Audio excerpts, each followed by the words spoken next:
Olá, olá, família brasileira, eu sou o Tricurte, maratona de podcast nessa semana, hein? Que coisa maravilhosa.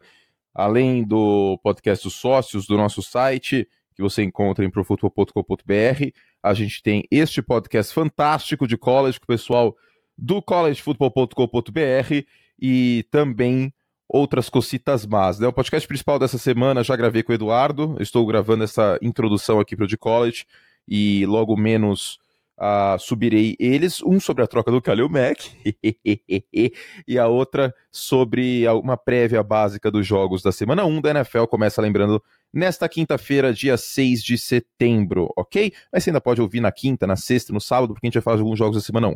Mudando a pauta um pouquinho, saindo da NFL, indo para o college football, voltando aqui para o college no nosso podcast, nosso college cast, estou aqui com o Eneirado, com o Matheus Rocha Ribeiro, os nossos dois especialistas do collegefootball.com.br, nessa parceria muito gostosa, muito bacana, que a gente vai fazer durante toda essa temporada. Como que vai funcionar? A gente vai publicar no início da semana um podcast de pós-jogo, tá? Então o Matheus e o Wayne vão falar bastante sobre os jogos da semana, que rolam, né? Quinta, sexta, sábado, tem alguns jogos da Conferência MEC também, na outra terça, uma conferência que faz jogos no início da semana, mas de qualquer forma o foco é o pós-jogo, é o pós-rodada. Nessa última rodada a gente teve jogos importantes, a gente teve Alabama passando o caminhão para cima de Louisville, na Alabama, que tem o Tua Tagovailoa de quarterback titular, em tese titular, ou pelo menos quarterback abridor, porque o Nick Saban foi perguntado pela repórter da ESPN americana sobre a situação e ele, né, foi meio ríspido, foi meio grosso, mandou ela parar de perguntar, mandou a imprensa parar de perguntar sobre o assunto.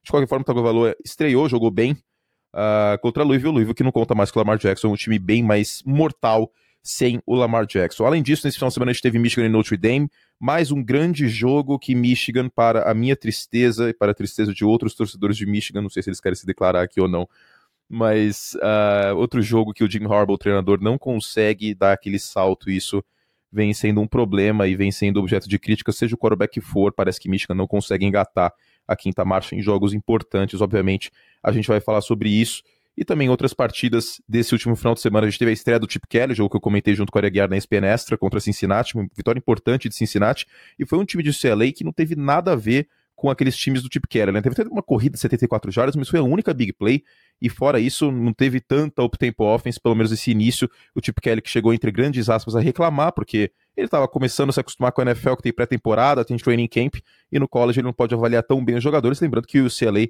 é um dos times com mais underclassmen, né? Um dos times com mais primeiro e segundanistas, então é o início apenas de caminhada do Chip Kelly lá em Los Angeles. Na semana que vem a gente tem bons jogos, mas antes disso, vamos passar a palavra para o Wayne e falar sobre os jogos da última semana. Tudo bem, Wayne? Tudo bem, meu caro Anthony Curti, tudo bem também com você, meu caro Matheus? Tudo ótimo, Wayne, tudo tranquilo, e com você? Comigo tudo bem, é ótimo ter o College Football de volta, que a gente tem sempre uma segunda-feira, uma terça-feira aí analisando os jogos, e hoje nesta quarta-feira, após aí 2 dias de análise, né, claro que nós tivemos um jogo na segunda-feira, na madrugada para terça, por isso a gente traz esse podcast um pouquinho mais tarde nessa semana, mas nas próximas ele vai ser mais cedo na sua semana para você ficar aí mais perto do que aconteceu no sábado, sempre, né, com ainda os resultados quentes, com os acontecimentos que aconteceram aí, os acontecimentos que aconteceram é um pleonasmo, né, mas com tudo que aconteceu no final de semana, chegar mais rápido para você, será mais cedo na semana esse podcast. Bom, e sem perder tempo, né, meu caro Matheus, temos aqui vários jogos bons para comentar hoje, porque o final de semana foi aquele final de semana de abertura do college football, então sempre jogos muito bons entre times que são de conferências distintas, geralmente, né, tivemos também jogos já entre conferências, já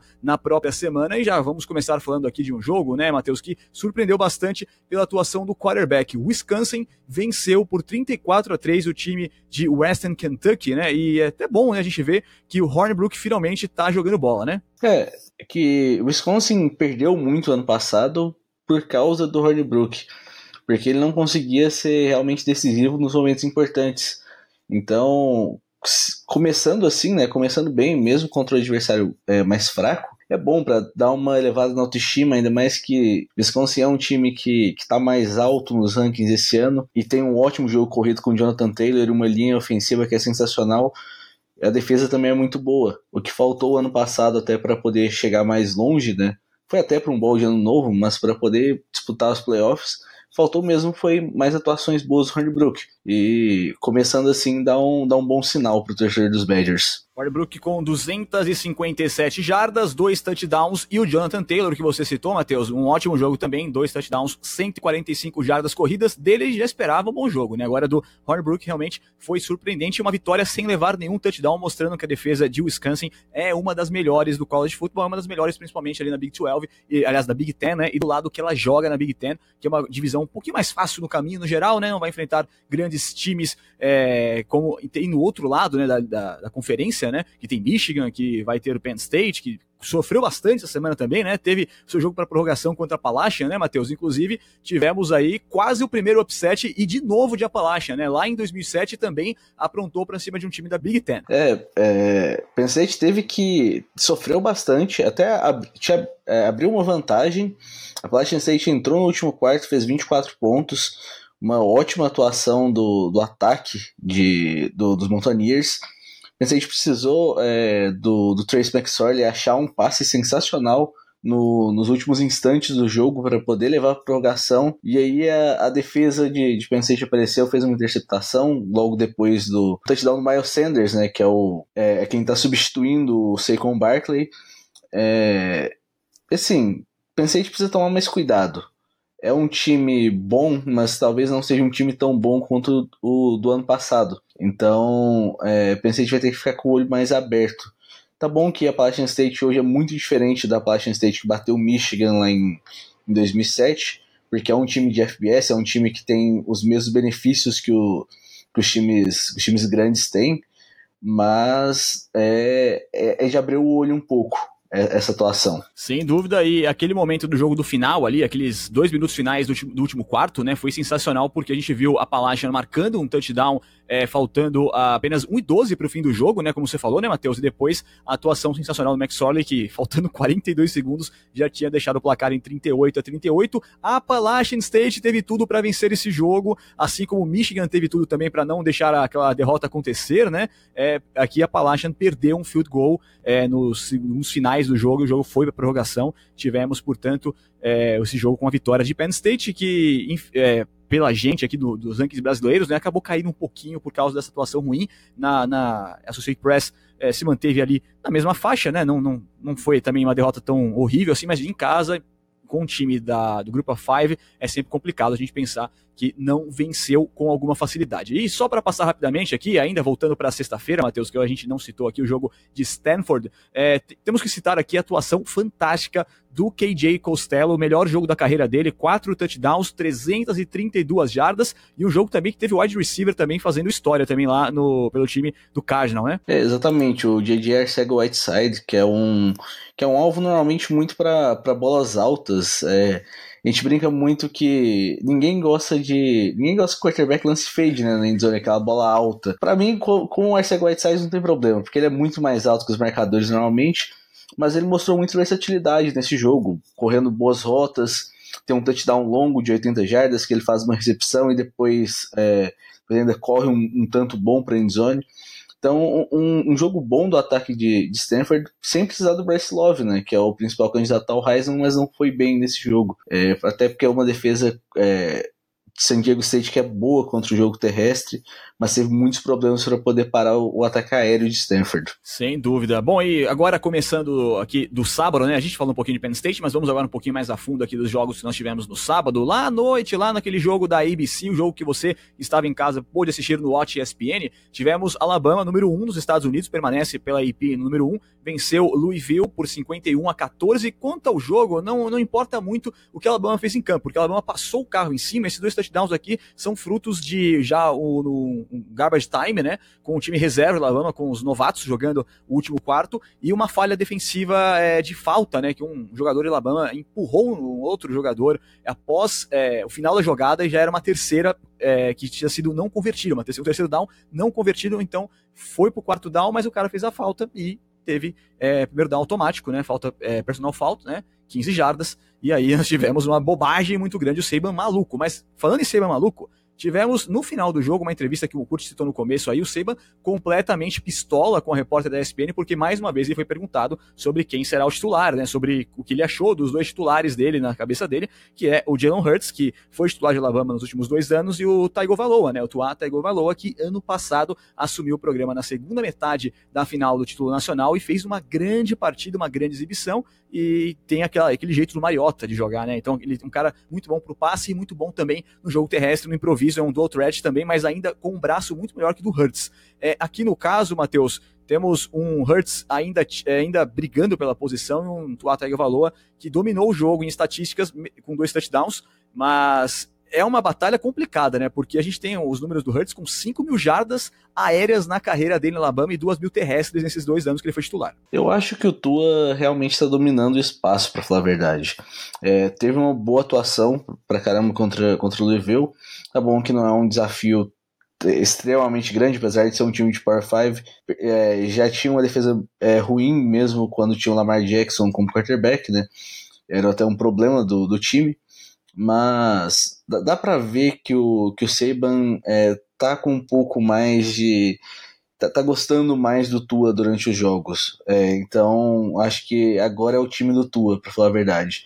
A gente vai ter que procurar uma outra escola pra poder estudar e jogar futebol americano, porque é o time do Havaiano, creio eu. Eu tenho meio que a impressão que o Saban tá com medo de dizer que o titular dele é o Tagovailoa, e até o Tagovailoa falhar algum jogo, alguma coisa assim do tipo acontecer. Ele sabe que a imprensa no Alabama é fanática pelo esporte, o Alabama inteiro é fanático pelo esporte, né? Auburn e Alabama sempre sofrem pressão, seus técnicos, o Gus Malzahn, que é o técnico de Auburn, e o Nick Saban, sempre sofreram pressão da imprensa, perguntas mais ardidas, né? Sempre teve, é um programa muito tradicional. E eu acho que ele tá um pouquinho de medo de dizer assim, é o Tagovailoa e ponto final, e o Tagovailoa acabar se acomodando demais e tendo um jogo ruim, né? Alabama passando algum sufoco e até fazendo que o Hurts deixe o programa durante a temporada, né? Seria bem complicado a gente ver um Hurts desmotivado na sideline, né? Ou até deixando o time, né? Ao longo da temporada. Seria complicado, eu acho, na minha opinião, pelo menos, como até um torcedor de Alabama aqui, eu admito que sou o torcedor de Alabama, estudei lá, né, em 2013, eu e o Kurt já falamos aqui disso, inclusive, no podcast no ano passado,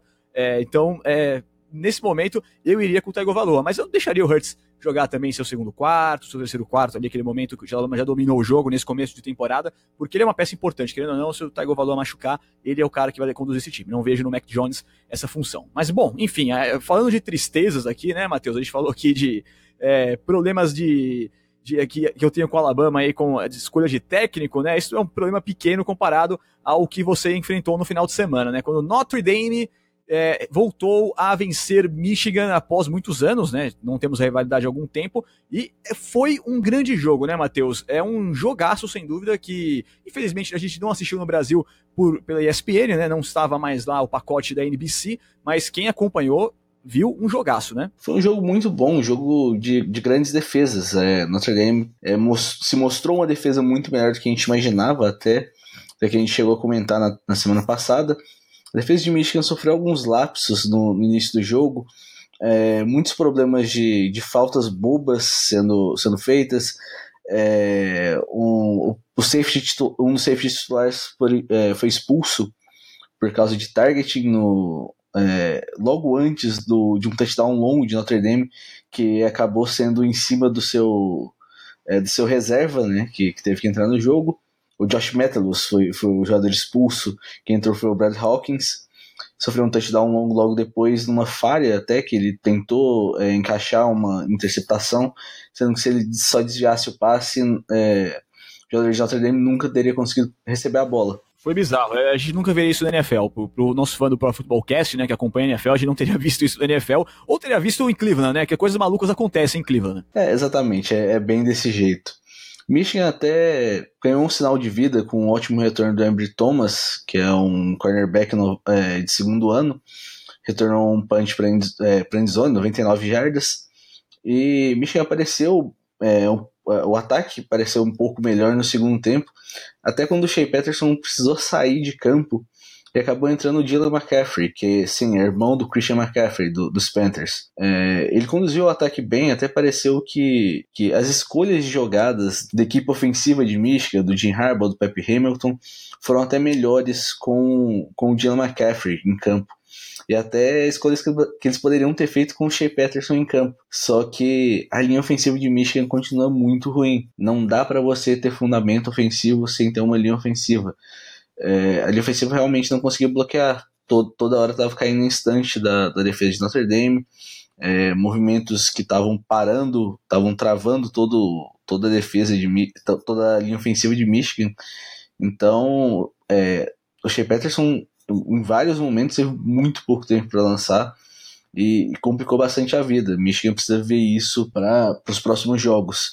E no caso de Notre Dame, é até bom destacar a atuação do Brandon Wimbush, que a gente tinha falado semana passada. É um quarterback que não lança muito, né? Conectamos bastante.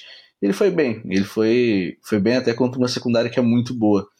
Então é um bom sinal para Notre Dame para a temporada. Diria até que ele ouviu o nosso podcast, né? E quis calar a nossa voz e conseguiu, né? Fez um bom trabalho. O Wimbush, que pelo menos nessa temporada já corrigiu algumas falhas enfrentando um rival tão bom quanto é Michigan, né? Uma defesa boa de Michigan, fez uma boa atuação. A gente pode esperar algo a mais para Notre Dame nessa temporada já, né, Matheus? Sim, é um time que continua com uma linha ofensiva muito boa. Apesar de ter perdido 2 jogadores, o Quentin Nelson e o Mike McGlinchey, no top 10 do último draft, né? E se mostrou uma defesa muito maior do que a gente imaginava até. Então, Notre Dame precisa sempre vencer jogos contra esses oponentes fortes para poder estar nos playoffs. Porque Notre Dame é um time independente, ele não está em nenhuma conferência. Então ele não tem aquele bônus de ganhar a conferência e tá ali meio que, comitê, eu tô chegando nos playoffs. Então Notre Dame tem que fazer um calendário mais complicado até que os outros times para poder mostrar força. E logo no primeiro teste importante já fez muito bem isso. Sem dúvida. E o Notre Dame, lembrando, tem uma tabela que eles mesmos montam, né, por ser um independente. Vai enfrentar ao longo dessa temporada Virginia Tech, que é um ranqueado, que venceu no final de semana, inclusive fez um grande jogo contra o time de Florida State. E tem também ainda ao longo da temporada jogo contra Stanford, né? É um jogo também importante. O jogo é no Notre Dame Stadium, pode ser um fator decisivo jogar em casa aqui. E também vai ter seu jogo contra o USC jogando fora. E caso volte aos rankings, né, tem Florida State também lá no início de outubro. Então, no final de novembro joga contra o USC e também tem esse jogo contra a FSU, que pode ser importante contra, então, portanto, o time dos Seminoles. Bom, aqui é sempre bom lembrar que Notre Dame, por não jogar uma conferência, não joga final, então na semana 14 não teria um jogo, então o time tem que se garantir muito para chegar à final do Nacional, para chegar ao playoff. E tem outro fator também, que durante toda a era BCS a gente viu o Notre Dame apenas uma vez, né, meu caro Matheus, chegando às finais, né, de maneira invicta, se eu não estou enganado, se eu não me lembro bem, né, 2012, né? Sim, com o Manti Te'o, com a temporada de Heisman dele. Sim, na época que ele teve os problemas com a namorada que não existia, né? Sim. Que é realmente complicado. E só pra falar, as 12 vitórias que Notre Dame conquistou naquela temporada depois foram tiradas para NCAA, porque Notre Dame usou jogadores inelegíveis. Então acaba que mesmo tendo chegado à final nacional, a campanha de Notre Dame se resume a 0 vitórias e 1 derrota nessa temporada, oficialmente. E cá entre nós, ainda bem que não ganhou, né? Se tivesse ganhado a temporada, teria perdido o título, talvez, também, né? E não teria sido nada legal para a história de Notre Dame ter um título tirado. O time não ganha uma temporada há algum tempo já no college football. Só para encerrar, Curti, a gente teve, só para citar aqui para o nosso ouvinte, a gente teve Georgia, número 3 dos Estados Unidos, vencendo o Austin Peay, que é um time da FCS, um time do segundo nível do college football, mas é importante a gente lembrar o placar aqui, 45-0, sendo que Georgia colocou seus reservas já na segunda metade de jogo, né? Colocou muitos seus reservas para jogar, para poupar jogadores, poupar lesões, aí o jogo já estava dominado. E é importante a gente observar aqui que é o único ranqueado que não levou um touchdown no final de semana, aliás, não levou nenhum ponto sequer no final de semana. Touchdown também não levou, o Wisconsin também não levou nenhum touchdown. Então é uma defesa importante, né? A gente sempre fala aqui da linha ofensiva de Georgia, que é bacana, a defesa que é sensacional, e o trabalho do Kirby Smart tá sendo levado ao pé da letra lá, né, Matheus? Exatamente, é um técnico muito bom que levou o blueprint de Alabama para lá, né? Então é bem legal isso. E E também para citar até de outro jogo, só para falar uma coisinha aqui, Clemson, que é número 2, venceu o Furman por 48-7. E é interessante porque o Kelly Bryant, que era o quarterback do ano passado, começou o jogo, mas a gente teve o Trevor Lawrence, que é novato, era 1 ou 2, dependendo do ranking usado, nos melhores jogadores de high school, né? Ele entrou, teve um ótimo jogo, 3 touchdowns, então daqui a pouco, se brincar, a gente ouve essa sirene de controvérsia de quarterbacks lá em Clemson também. Sem dúvida. E falar em sirene, né? Vamos aqui então utilizar os botões do Curte com todo respeito, né? Podemos ter um Deshaun Watson de novo em time de Clemson. Tô exagerando um pouco já, né, Matheus? Mas podemos ter aí um futuro craque jogando mais de 3 temporadas com o time dos Tigers. Bom, e para encerrar aqui rapidamente para você que vai acompanhar o college football no final de semana. Aliás, antes de encerrar, rapidamente passar aqui, o jogo da ESPN foi 26-17 para Cincinnati, né? Grande jogo do Warren II, né? O running back lá do time de Cincinnati. E também aqui lembrar o nosso ouvinte que tivemos jogos cancelados no final de semana que não serão repostos ao longo da temporada, ok? Esses jogos foram perdidos, equipes vão fazer 11 jogos aqui por causa disso, né? Tivemos Nebraska e Akron, que foi adiado, né? E tivemos, aliás, foi cancelado, né? E tivemos também South Dakota State contra Iowa State, também jogo cancelado. 2 jogos cancelados por mau tempo, um deles por uma chuva de raios impressionante, né, Matheus? Tem fotos do estádio, foi uma coisa impressionante, né? O jogo de Nebraska, né? E é bizarro como não tiraram os torcedores das arquibancadas. Sério, eu tava vendo os vídeos, né, do temporal, tava me espantando realmente como não deram avisos, como não falaram pro pessoal sair.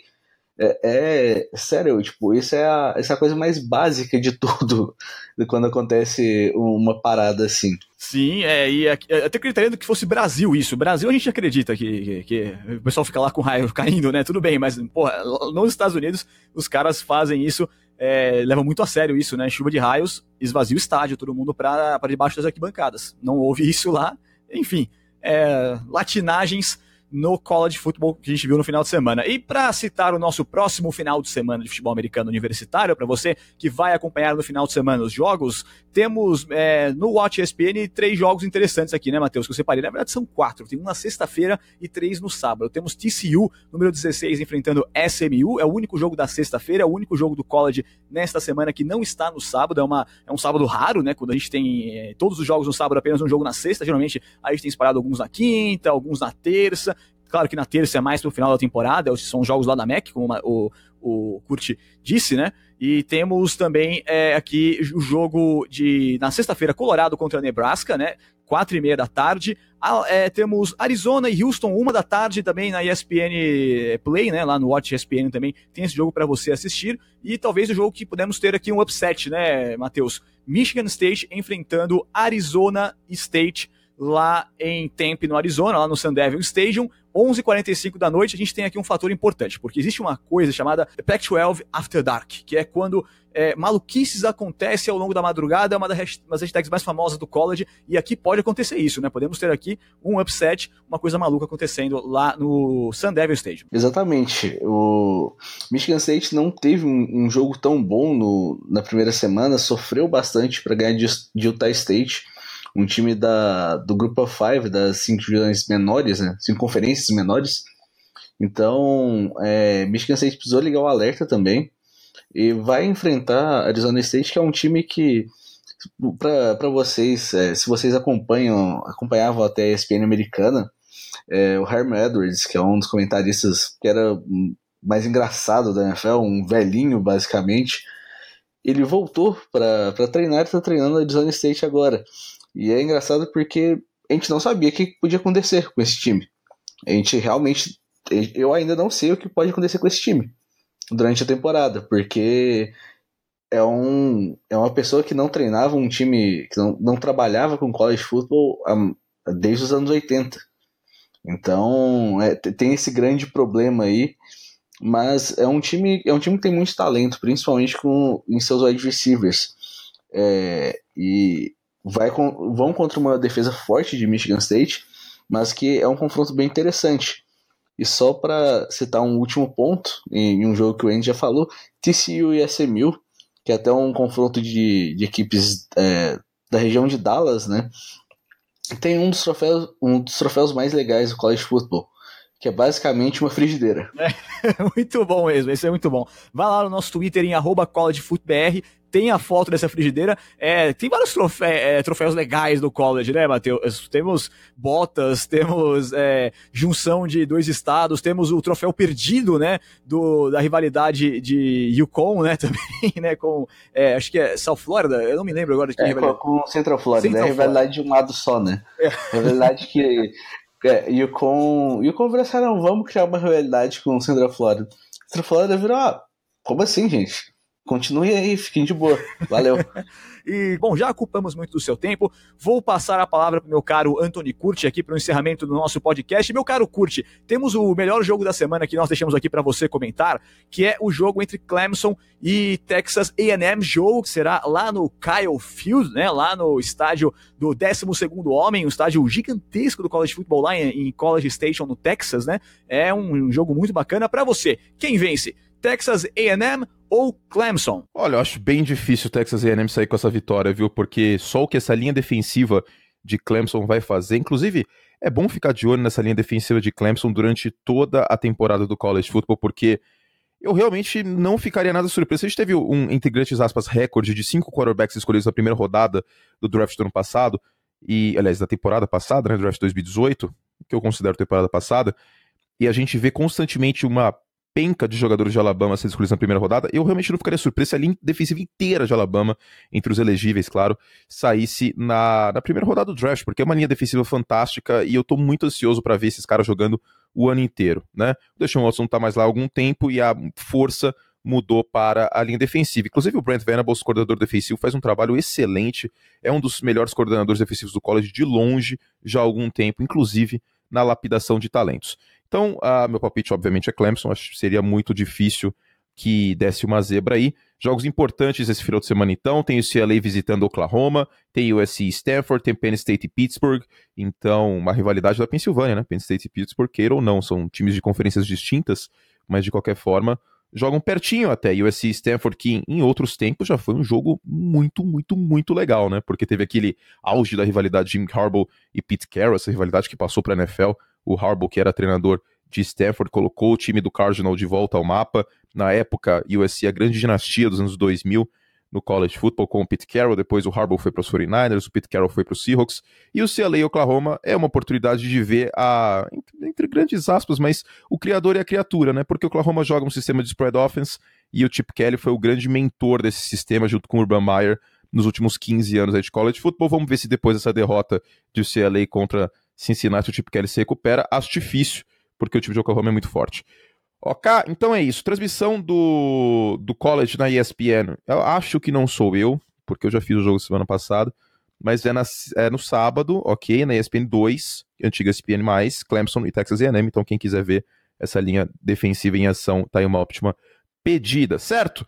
Gente, fizemos todo o que podíamos. Obrigado ao Wayne e ao Matheus pela presença aqui no nosso podcast.